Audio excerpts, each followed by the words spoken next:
Shalom, salam damai sejahtera untuk kita semua. Selamat berjumpa kembali pada hari Minggu, hari sukacita bagi kita semua orang-orang percaya. Masih hangat diperbincangkan mengenai larangan salam kepada non-muslim. Lalu bagaimana dengan ucapan bahasa Inggris seperti good morning, good afternoon, good night? Apakah juga akan dilarang kepada umat non-Kristen? Lalu bagaimana tanggapan anggota DPR dan Muslim lainnya? Berikut kita saksikan. Saya bertanya begini Pak, kan kemarin ini kita ribut nih Pak, ributnya soal isu ada yang tidak boleh mengatakan salam selain agamanya, begitu Pak ya. Tadi saya ingin membackup apa yang dikatakan oleh Pak Jasuli Pak, Ketua Fraksi PKS. Beliau sangat moderat sekali Pak. Beliau mengatakan bahwa tugasnya itu menjaga negara kebangsaan, ideologinya Pancasila. Nah gitu. Nah, saya berharap ada satu institusi yang sifatnya nasional selain BPIP yang bisa memberikan statement kebangsaan tersebut, begitu. Nah, statement kebangsaan tersebut bahwa apa salahnya? Karena kita kan negara pluralis dan majemuk, dan justru perbedaan itu membuat bangsa ini menjadi besar dan kuat dan disegani di tatanan global, begitu. Nah, jangan direduksi dengan hal-hal yang sifatnya seperti ini. Jadi mengkerdilkan nilai sebuah kebangsaan berdasarkan kemajemukan tersebut, begitu. Nah, saya berharap ada institusi yang seperti Bapak, ya jelas begitu ya, Wantanas bikin statement bahwa kita harus meneruskan budaya seperti ini, begitu.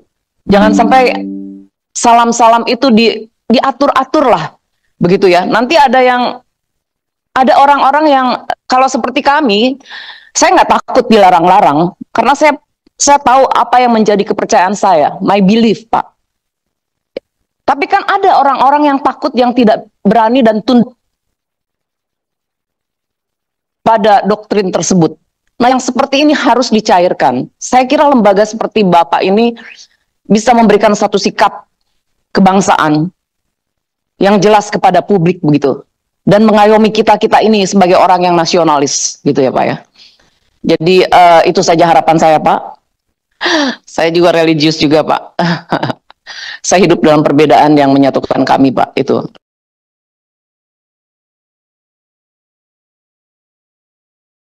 Tiba-tiba ada badai, ada petir, dan ini yang mengeluarkan Majelis Ulama Indonesia.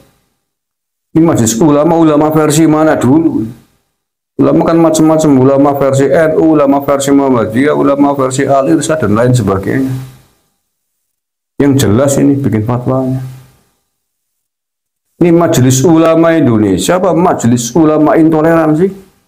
Kalau masih ada orang-orang intoleran di Majelis Ulama Indonesia, maka sekali lagi saya mengusulkan bubarkan MUI itu. Buat apa kalau kemudian kerjanya kontraproduktif untuk bangsa dan negara.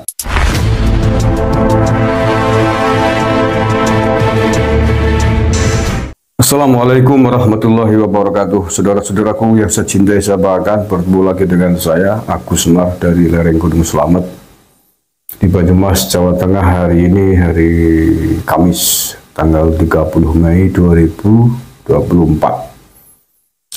Ada berita dari Majelis Ulama Indonesia yang menurut saya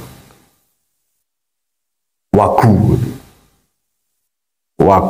tidak lucu, tidak populis, dan cenderung merusak rasa kerukunan antar umat beragama. Ya, ini akhir-akhir ini saya mati Majelis Ulama Indonesia aneh gitu. Statement-statementnya tidak produktif untuk persatuan bangsa. Kayak kurang pegawaian, cara wong Banyumas kurang pegawaian ya. Kayak kurang kerjaan saja itu.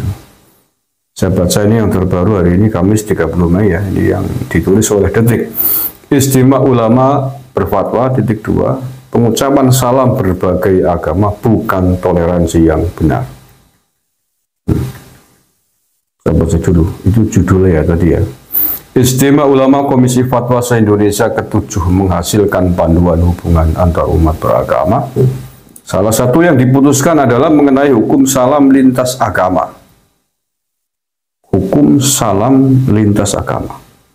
Penggabungan ajaran berbagai agama, termasuk pengucapan salam dengan menyertakan salam berbagai agama dengan alasan toleransi dan garis miring atau moderasi beragama, bukanlah makna toleransi yang dibenarkan. Demikian salah satu poin keputusan Istimewa Ulama Komisi Fatwa se-Indonesia yang dibacakan oleh Ketua SC yang juga Ketua MUI Bidang Fatwa Asrorun Niam Soleh hari Kamis 30 Mei 2024. Dalam hasil Istimewa Ulama tersebut, pengucapan salam merupakan doa yang bersifat ubudiyah. Karena itu pengucapan salam harus mengikuti ketentuan syariat Islam dan tidak boleh dicampur adukan dengan ucapan salam dari agama lain. Ucapan salam, mendoakan selamat, apa salahnya? Bro, apa salahnya mengucapkan, mendoakan baik, mendoakan keselamatan kepada umat manusia?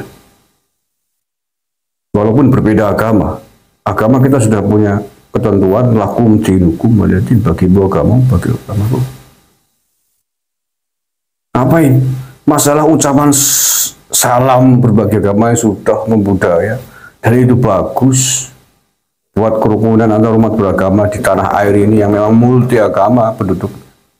Kok tiba-tiba tidak ada angin, tidak ada, tiba-tiba ada fatwa beginian. Nah ya, ibaratnya kan begitu. Tidak ada angin, tidak ada kilat, tiba-tiba ada badai, ada petir. Dan ini yang mengeluarkan Majelis Ulama Indonesia. Ini Majelis Ulama versi mana dulu? Ulama kan macam-macam, ulama versi NU, ulama versi Muhammadiyah, ulama versi Al-Irsyad, dan lain sebagainya. Yang jelas ini bikin fatwanya. Ini Majelis Ulama Indonesia apa Majelis Ulama Intoleransi? Yang kena lah. Majelis Ulama Indonesia kalau berdiri di atas kepentingan bangsa dan negara, seharusnya membuat fatwa-fatwa yang menyuburkan toleransi, membuat kegiatan-kegiatan yang menyuburkan rasa cinta tanah air, rasa toleransi beragama yang tinggi, moderasi agama yang tinggi. Itu yang mestinya dibuat, diciptakan, diprogramkan secara kontinu dan serius. Bukan bikin fatwa-fatwa yang kontraproduktif untuk kepentingan bangsa dan negara. Ini kontraproduktif. Ini memecah belah persatuan antar umat beragama menurut saya. Menyinggung antar satu umat agama dengan umat agama yang lain. Dan selama ini tidak ada persoalan, tidak ada masalah dengan ini. Tiba-tiba kenapa bikin fatwa beginian? Kurang pegawaian, Pak Priwen. Gawena pegawaian, enggak kurang pegawaian Majelis Ulama. Kesuh aku. Saya bikinkan program, kalau nggak bisa bikin program, bagaimana caranya mendamaikan, caranya merukunkan antar umat beragama? Bikin fatwa aku ya. Gemesi, lucu. Kemarin sampai tuh Khalil Nafis mengkritik puluhan biksu tudong yang singgah, dilayani, disuruh istirahat, disuguh makan minum oleh pengurus masjid sebelum sampai ke Borobudur. Dikritik, katanya itu berlebihan. Ulama cap apa sampai ini begitu? Oh, kesel bengono kok. Orang terima bengono kok. Fakta itu. Kayak gitu kayak diungkapkan ke publik, maksudnya apa? Dampak buruknya lebih besar daripada positifnya. Lagi pula perspektif Islam juga tidak sama antar tokoh yang satu dengan yang lain. Perspektifnya NU berbeda dengan perspektifnya Muhammadiyah, berbeda dengan perspektifnya golongan yang lain. Ya silahkan pakai perspektif masing-masing. Tapi jangan kemudian cap seolah-olah perspektif itu yang paling benar. Diumumkan ke publik seolah-olah Majelis Ulama ini mewakili ulamanya orang Indonesia seluruhnya. Enggak. Indonesia terdiri berbagai macam kelompok. Di Islam sendiri kelompoknya banyak. Belum lagi di agama lain. Maka yang harus dilakukan, ditanamkan adalah bagaimana caranya bisa saling menghargai antara satu kelompok yang satu dengan kelompok yang lain. Jangan dikembangkan menyinggung kelompok yang satu dengan kelompok yang lain. Walaupun antar kelompok seagama sekalipun. Lah ya, apakah lakum dinukum belum khatam memahami itu? Lana amaluna walakum amalukum belum khatam memahami itu. Enggak pernah ada persoalan tentang ucapan selamat. Mendoakan selamat kepada agama lain, gimana salahnya? Persoalan dia nanti diterima atau tidak, itu bukan urusan kita, urusan yang Maha Kuasa. Bukankah Tuhannya umat Islam, umat Hindu, umat Buddha sama saja yang menciptakan kita semua walaupun kita beda agama, sama Tuhannya satu yang menciptakan. Hanya perspektif, cara, konsep, pemahaman, dan penyebutannya yang berbeda-beda, itu urusan masing-masing.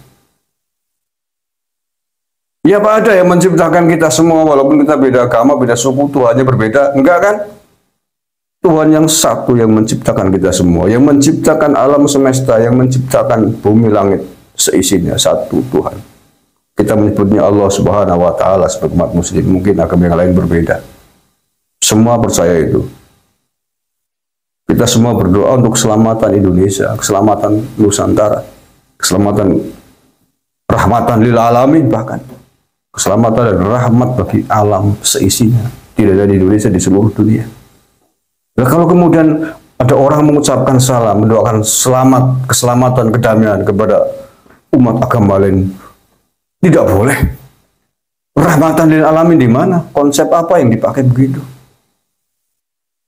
Terus maunya apa? Suruh pendatangan, suruh cuek-cuekan antara umat agama satu dengan yang lain. Ditimbang itu loh. Berpikir luas, Majelis Ulama Indonesia berpikir luas untuk kepentingan bangsa Indonesia. Jangan hanya untuk kepentingan umatnya sendiri. Jangan hanya untuk kepentingan golongannya sendiri. Suwe-suwe nggak mesti bano, gemletek. Ya, kayak lagi nih, saya pertanyakan nih, Majelis Ulama Indonesia atau Majelis Ulama intoleran? Kalau masih ada orang-orang intoleran di Majelis Ulama Indonesia, maka sekali lagi saya mengusulkan bubarkan MUI itu.